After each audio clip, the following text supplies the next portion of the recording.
Bonjour Annick, pourriez-vous vous présenter? Bonjour, je m'appelle Annick, j'ai 45 ans.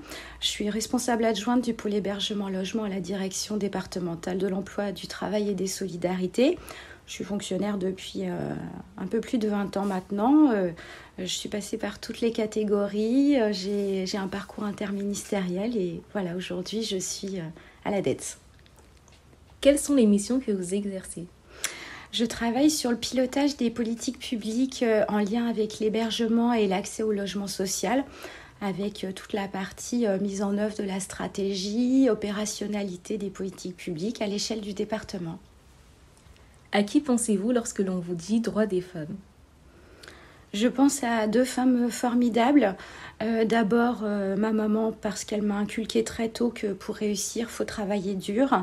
La femme, elle fait l'objet de préjugés, mais il est important de se faire confiance. Elle m'a toujours poussée à persévérer dans ce que j'entreprenais et à ne pas me laisser faire. Et puis, je pense aussi à Simone Veil.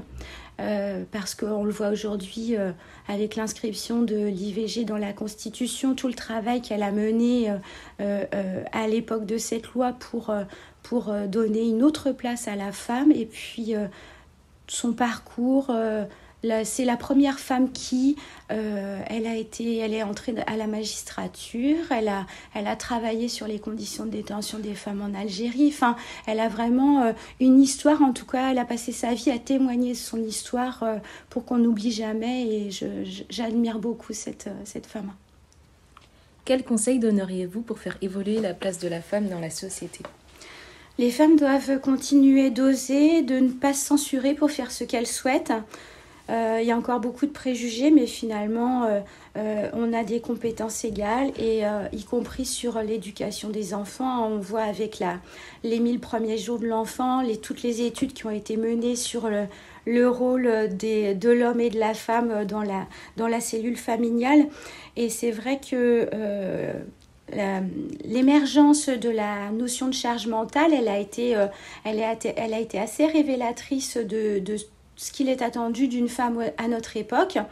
Maintenant, je pense que le plus important aussi, c'est que tout ce travail-là, il va se concentrer, je dirais, aussi dans la manière d'éduquer nos enfants et de pouvoir un petit peu changer les mentalités, parce que les préjugés sont assez tenaces encore aujourd'hui.